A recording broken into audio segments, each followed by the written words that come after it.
Concernant les caractéristiques techniques de ce ballon d'eau chaude thermodynamique, donc on a la TWH300E. Donc là, on le voit bien ici sur la plaque signalétique. Donc la capacité, on a 270 litres. Et alors la puissance du groupe thermodynamique, c'est 1700 watts. Ça c'est quand on a de l'air ambiant à environ 15 degrés. Donc là, ce qui est pas mal avec ici la régule, c'est qu'on peut connaître la température de l'air ambiant. Donc si je vais dans le menu mesure, ok, son de température au chaud sanitaire du haut, du milieu, du bas et son de température ambiante. Donc là, si je vais dans le menu, j'appuie une fois, donc là je suis dans les erreurs, je reviens en arrière, voilà, je rentre dans ce menu, mode, donc là, température SE1, c'est la température de l'eau chaude en haut du ballon, au milieu du ballon et en bas du ballon. Donc 9 degrés. Donc là, on a à peu près une température d'eau froide qui pénètre dans le ballon environ de 9 degrés. Et la température ambiante, SE4, il fait 8 degrés. Donc à la base, le ballon thermodynamique, en dessous de 7 degrés, les performances sont vraiment très basses. Il n'est pas prévu pour fonctionner en dessous de 7 degrés. Sinon, après, on a la résistance électrique qui fonctionne. Donc la point électrique. Donc la résistance électrique se trouve derrière cette jaquette grise. Ok. Et là, on peut avoir aussi la sonde température de l'évaporateur. Donc aussi, non, SE5, voilà, 6 degrés. Donc sonde température de l'évaporateur, je ne sais pas où est-ce qu'elle est exactement. Je pense qu'elle est là. Ouais, elle est là, c'est celle-ci. Donc 6 degrés. Donc on voit qu'on n'est pas au centre de l'évaporateur, donc c'est pas la température d'évaporation qu'on est en train de mesurer.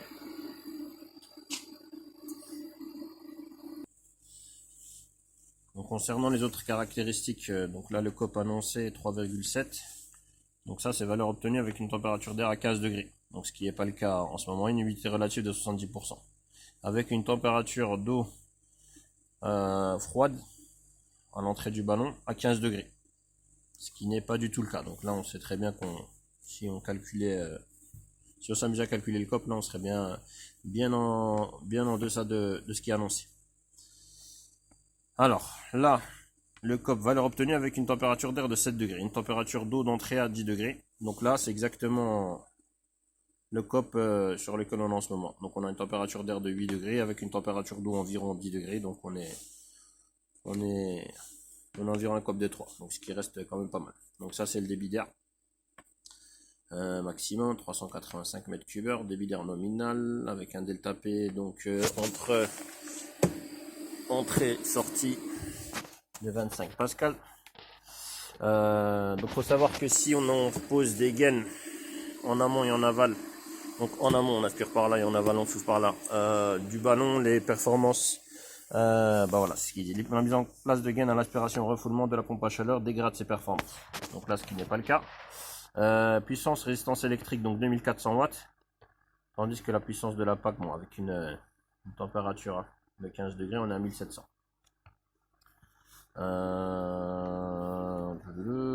Alors, quoi d'autre? Pression de service 10 bars, tension d'alimentation.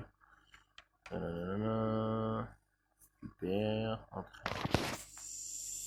Donc, certains ballons thermodynamiques, on peut aussi raccorder sur ce ballon à travers un module hydraulique. En fait, si on a une chaudière, on aurait pu avoir un serpentin à l'intérieur et ça nous permettrait de chauffer le ballon, ça nous permettrait de chauffer l'eau du ballon grâce à notre chaudière.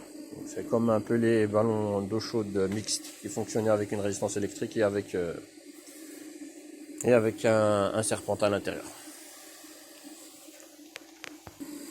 Donc là, bon, on a toujours pas assez de chaude. Il faut savoir qu'il faut à peu près 7 heures à 1700 watts pour réchauffer l'eau du ballon de 15 à 60 degrés ou à 55 degrés.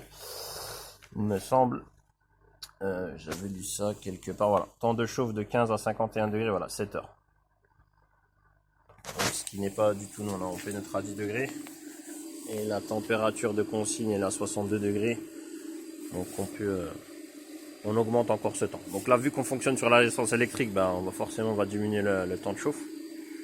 Par contre, on va augmenter la consommation électrique, ce qui n'est pas l'objectif avec un ballon d'eau chaude thermodynamique. Donc là, au niveau de la quantité d'eau chaude sanitaire, donc nous on a 27 degrés. Donc là c'est calculé à partir seulement de 40 degrés. Donc pour l'instant on a 0 litre et on a 0 bain.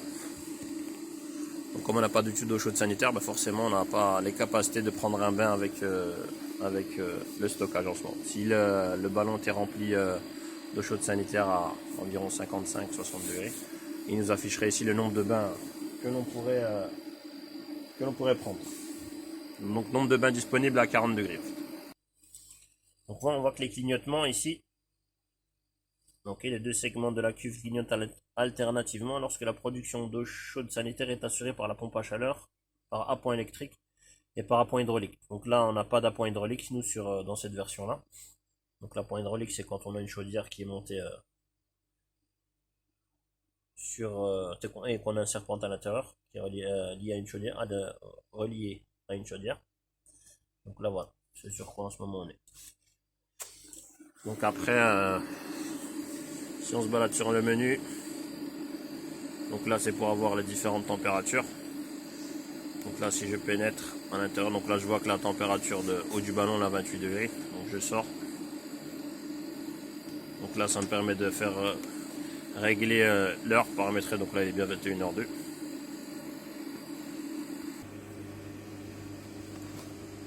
Alors si je rentre dans les programmes, donc là ce ballon d'eau chaude est paramétré pour se mettre en route à 23h, donc tous les jours en fait de la semaine. Ok, donc là voilà, je peux si j'ai envie donc augmenter, diminuer. Ok, le début de chauffe. Ensuite là c'est la fin, donc je peux régler jusqu'à 3 programmes quotidiennement. Donc là on commence, le groupe se met en route à 23h et puis fonctionne jusqu'à 7h. Donc on a une amplitude de 8 heures pour chauffer l'eau. Voilà.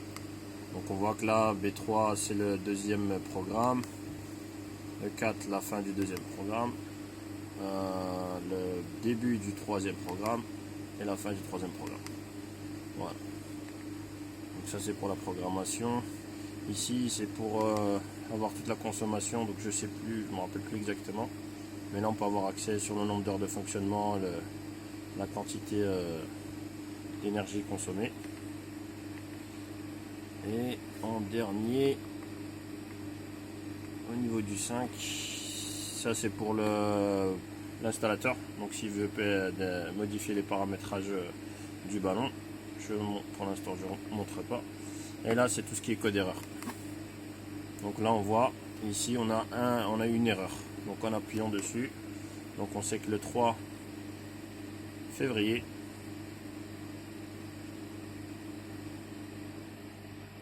alors à 11h35 on a le code erreur E09.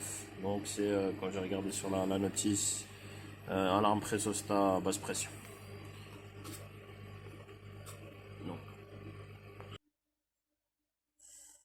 Donc voilà, donc l'afficheur il indique le symbole alarme, le symbole reset, et donc après avoir un milieu d'arrangement on appuie sur 2 secondes. Donc là, par rapport au code, donc on avait E09. Donc l'alarme du pressostat basse pression est active depuis plus de 120 secondes. Remarque, la production de chaude sanitaire est assurée par appoint si l'appoint est autorisé. Donc ça il faut revenir en paramètres de réglage.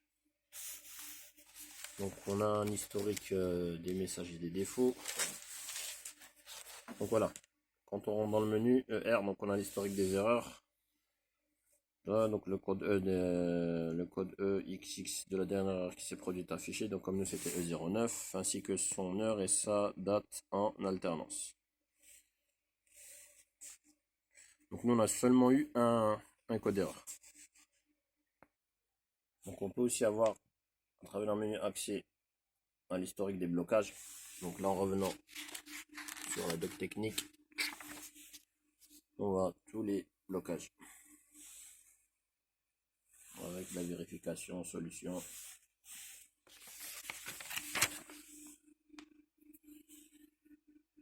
Donc revenir à la notice. Donc même chose. Donc je pénètre dans le menu erreur. Hop, donc ça, on a vu. Donc le 3 février à 11h35, le 09.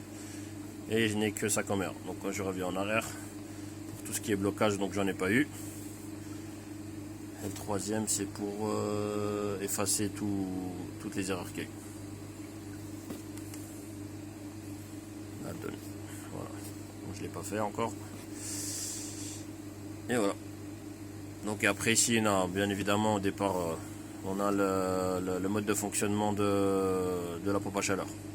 Éco, confort, boost. Donc moi quand je suis arrivé, donc le client se plaignait de ne pas avoir d'eau chaude. Et il était tout simplement passé en mode de vacances. Donc je pense qu'il a essayé de toucher, puis malheureusement il l'a mal paramétré. Donc voilà ce qu'on peut dire par rapport à ce ballon d'eau chaude. Donc le prix que ça a coûté, 2500 €, m'a dit le client.